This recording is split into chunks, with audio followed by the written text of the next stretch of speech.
I'm a 32-year-old white female who was raised Catholic, and I just have to say that no matter if Jesus is black, white, green, red, I believe in the supreme being, and I think that's what we all have to look at. May I ask the Catholic this question? Yes. How would it be okay with? I assume you're a churchgoer. Well, no, not as much as I was. Well, but you've been all right. Well, that's not this. Would you approve of your pastor changing the color of Jesus statues to black in your church? If that was what my church did, I don't look at a picture of Jesus and say, oh, that's Jesus. I have a feeling within me that there's a supreme being, but what and color it doesn't matter what color has Jesus been throughout your childhood? White, and I think that's ridiculous. What color was his mother? You know, who knows? And I don't think those people that are on your show that I must tell you this. I'm older than you are, but there were no black statues in my childhood. Well, right. I mean, everybody. St. Teresa, Joseph, everybody. Everybody. A guardian angel was white. You have a certain empathy for those, especially those older Christians of all colors who have spent a lifetime worshiping a white Jesus. You're not going to go in there and break anybody's statue, but you are stepping forward to say... I'm stepping forward 2,000 years later.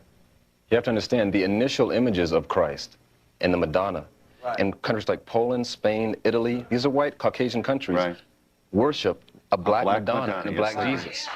These images were altered and changed. When we talk about blackness, it's defined by your ancestral lineage, your genealogical line. If you go to the genealogical line of Jesus, there are people of color throughout his lineage completely. And the thing is, before anybody can take issue with this film or with this entire issue, and it's not a novel idea, the significance of this film is it's never been on camera. A black Jesus has never been on camera, certainly not a crucifixion. So it's been there. Hi guys, welcome back to our channel. In case you're new here, my name is Maren and I'm Maureen. So in today's episode, I know most of you know about Donahue, the Donahue show. It aired some time back, and what I used to love about the show, what I love about the show, because we're only watching some of his clips right now, is the great lesson and value it brought to the people back then. Right, so in today's episode, you're going to be reacting to an interview of his that he had with Blair Underwood, the Hollywood actor, right? And from this episode, I feel like this exposes that Hollywood and palm-colored people, they've always been knowing the truth, you know. Right, and for us to have this discussion even till this modern day is because it had started being discussed since time immemorial, but some palm-colored people, they just don't want to admit what the truth is staring them in the face, and they don't want to admit that Jesus might have been black in the first place. Right, and all of us growing up with the representation of Jesus being of palm color, and a lot of historical figures in the Bible being palm-colored, despite the fact that they were black and they were supposed to be represented that way, you know, it affected our society. But we don't want to talk a lot, guys. Let's just watch this interesting interview, and then we come back and talk about it. You can leave us your thoughts and opinion on the comment section, and then we'll come back and talk about it. Consider subscribing as well. Was Jesus what color? Black. Black? Yeah, just say. What color was he? Caucasian. Caucasian. Black. Jesus was a human. If you're a Christian, you believe that he was the second son of the Blessed Trinity. He was the Son of God. He was divine, but he was expressed in his 33 years on earth as a human being. And now coming forward are not a few very, very active people to say that the presentation of a white Jesus down through history before people of color has served to characterize the Caucasian as superior, as the best, as better than others. And more than that, has perpetuated a lie on the people of color and continued their enslavement. That's right. Here's who's here. Blair Underwood joins us from L.A. Law. Pow!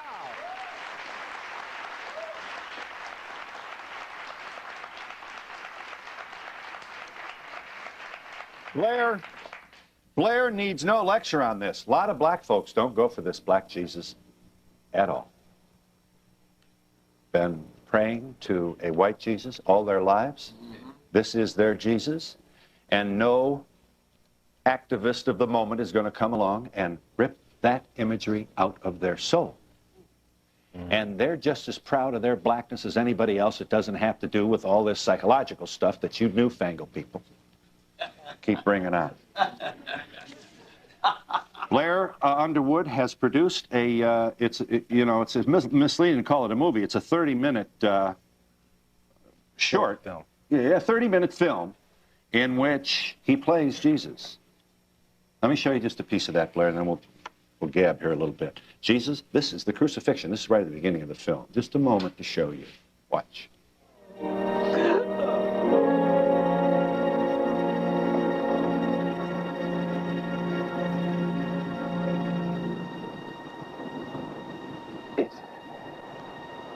It's finished.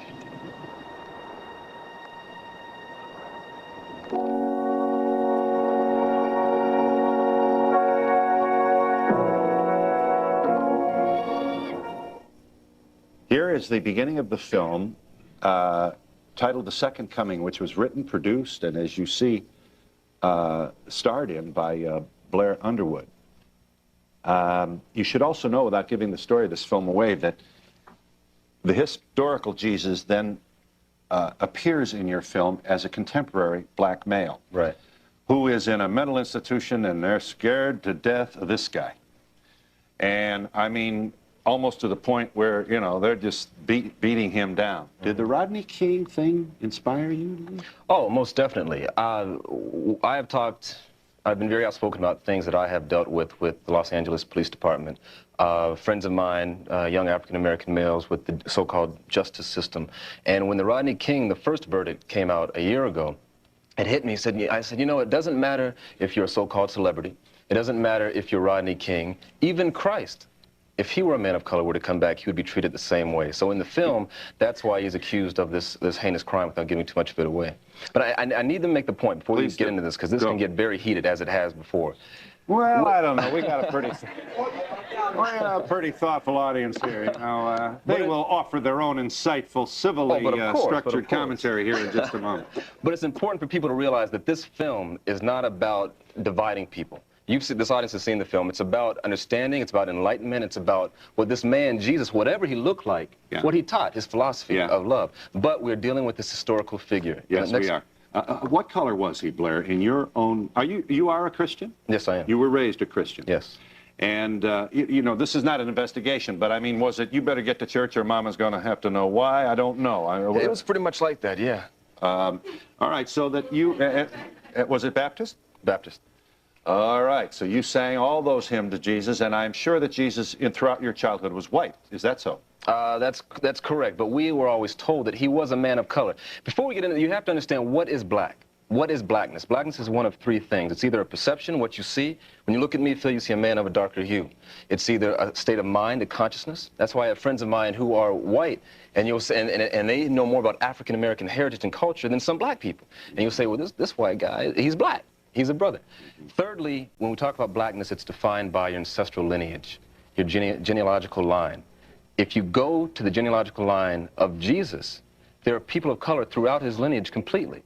And the thing is, before anybody can take issue with this film or with this entire issue, and it's not a novel idea, the significance of this film is it's never been on camera. A black Jesus has never been on camera. Right. Certainly not a crucifixion. So it's been there. And it's important to establish that because of all the things you said. We talked about the justice system. Well, but once we get beyond that, then and only then it becomes irrelevant. Yeah. Let me just, I want to make sure I understand your position here, Blair. You do seem to be finessing a bit that color is a matter of the heart. And you're right. There are white people who have been so very, very exemplary in their continued effort to ensure that the civil rights of all people are protected. That people of color, minorities, have started to refer to them as brother or sister. Great, great. But they're still white. I think you are suggesting that there's some pretty good historical, anthropological evidence suggesting that Jesus just probably was black. Am I correctly stating your... That's right. Yeah, okay. In that, Was he a Jewish black guy? there's no question. We're talking about a was. Jewish man from Jerusalem who more than likely, there were no camcorders or Polaroid cameras then, but more than likely had to have been a man of color. We're talking about probabilities. Are you there, caller? Yes, Phil. I just want to say that when God said he was going to make man in his image, he did not mean white, green, or any color. It was supposed to be spiritually like him. Very good. And that's what is important. Yes, well... Thank Wait you, a minute. Phil. Hold Thank it. you, Phil. Yeah. Okay. No, that's, I tell you, caller, I very much appreciate your thoughtful comment, except you are kissing a baby here. And you're waving a flag. These politically active people who want to, as you'll see in a moment, there are people who are taking down the white Jesus because that is, he has been presented for 2,000 years before peoples of all color as a Caucasian, European. I got through. Europe. Oh, you got two lines coming in on one. That's a pretty good sign, Blair. You've kind of rung the bell here with the phone call. So please don't miss the point. It's not enough to say, hey, we're all God's children. If you continue to present Jesus this way before little African-American children or people of color all over the world, they grow up somehow believing that way down inside, white is better. Plus the fact that we're talking about the historical figure. We are created in God's image, but this man, Jesus, the actual human being we're speaking of. Are you there, caller? Yes, I am. You wanted to say? Yeah, I wanted to say I'm a 32-year-old white female who was raised Catholic, and I just have to say that no matter if Jesus is black, white, green, red, I believe in the supreme being, and I think that's what we all have to look at. May I ask the Catholic this question? Yes. How would it be okay with? I assume you're a churchgoer. Well, no, not as much as I was. Well, but you've been all right. Well, that's not this. Would you approve of your pastor changing the color of Jesus statues to black in your church? If that was what my church did, I don't look at a picture of Jesus and say, oh, that's Jesus. I have a feeling within me that there's a supreme being. But what color has Jesus been throughout your childhood? White. And I think that's ridiculous. What color was his mother? You know, who knows? And I don't think those people that are on your show I must tell you this. I'm older than you are, but there were no black statues in my childhood. Well, right.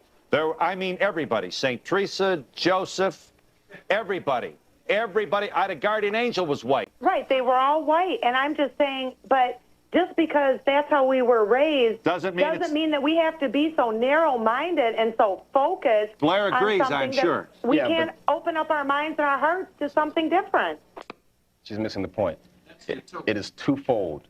You have to answer this question twofold. It's important because when you speak of this man, when all the evidence points to that, it's an affirmation of people of color. I'm speaking of Latino, Asian, African Americans, Native Americans, people of color. It's an affirmation of our place in history that we contributed. I'm telling you, people wonder why there are riots and why there are blacks and Latinos in jail so much. There's no self-image. Right. When you deal with revisionist history that's been revised and altered as it has, it deals with your self-image and you don't care about life anymore. So guys, welcome back. Let us know what you thought about the interview, right? To be quite honest, myself, I started learning about the true historical facts just only recently last year, right? And it was around the same time the president of Russia, Putin, exposed the true identities of historical figures in the Bible, you know. Right. I myself also didn't know, just like a lot of Africans in the continent and a lot of black people across the world, they do not know this to be factual. So you still find you can even be forgiven for thinking that Africa, okay, you can even be nearly stoned to death when you come to Africa and you claim that Jesus is black with the hair like wool, because many Africans believe that Jesus is white. And then, you know, the point that really got me when we were watching this show is when a caller, a pan-colored caller called, and then she said that it doesn't matter the color that Jesus was. If it doesn't matter, why was he misrepresented? Anyway, she says because God intended for us to be one in spirit, you get. And then okay, why did they feel the need to change the color of Jesus and who Jesus was, you know? And then, if I remember correctly, guys, the Bible says, do not make any idol and worship it in my place, right? And then palm-colored people went on to create a whole idol of a palm-colored Jesus, a blue-eyed boy, and brought it for Africans, people of color, and the whole world in general to worship that. I don't know, guys, you let me know what you feel about this, but I usually feel like the physical representation of Jesus wasn't supposed. It matters, number one, and number two, it was never meant to be represented in form of a doll, the doll that people bring in front of you and say respect it. I feel like that is an idol. That is my personal feeling. I don't know, some of you might have difference in opinion when it comes to this. You can air them out, and please be respectful while doing so that YouTube doesn't delete any of the comments that will come forth. So it's not only these images that I found they were idol-like. I feel like the cross, the physical cross that human beings worship. And then if you are Catholic, from the Christian faith, if you are a Catholic, there's usually this cross and the white Jesus, you know, who's been crucified in front of a church. The image that is, you know. And when people pray, when it's time for you to kneel down and pray to God, they kneel down facing that cross with the Jesus on top of it. Question is, how did we get to that point? Because even here, there was a documentary that came out. Let me just speak of, because we come from Kenya, and we all know, right, it's not only unique with Kenyans, but everybody across the world, people had their own way of worship, and they had a form of higher being that they worshipped too before colonization. You understand? For us, there was no idols already. Okay, there might have been. There was, of course, even in the time of Moses, there was idols. Yeah, but for us to have a uniform representation, a uniform representation of who Jesus was, and it had happened to be blue, and this was during and after colonization, and that is what people remained. The blue-eyed. Yes. Yeah. And that is what people remained with. Even when you go to Mexico, they worship a blonde, blue-eyed Jesus. Jesus, you know, who's crucified in a cross.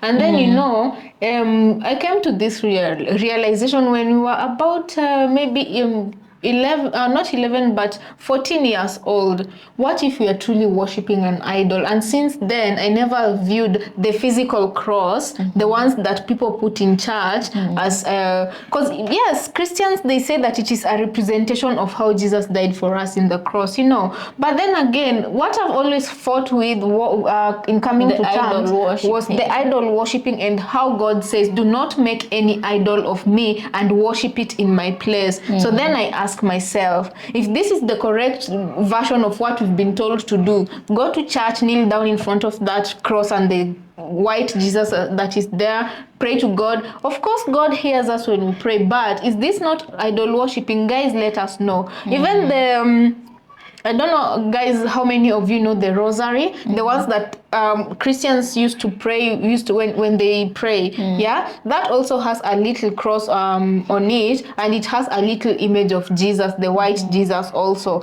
So I also stopped carrying that rosary, because to me, I felt like that was a symbolic idol. I might be wrong. Everybody has their beliefs, but nowadays I believe in praying to the God up above, but not to the image that I think is God. You get what I'm saying? Yeah. So guys, let us know what you think about this episode, because also I feel like, you know, much as people say that it doesn't matter the image of Jesus, I feel like someone somewhere felt like it mattered a lot for them to go to the extent of changing it. And as Blair said, when they changed this, if it doesn't matter who Jesus was, you know, God is a spirit. Actually, nobody has ever seen God, but Jesus once existed as a human being. And Blair says it's important that this human being that was Jesus be represented in the correct way. And that's why he says, through the definition of him having burnt feet, they should stop representing him as a white man, because white people don't have burnt feet.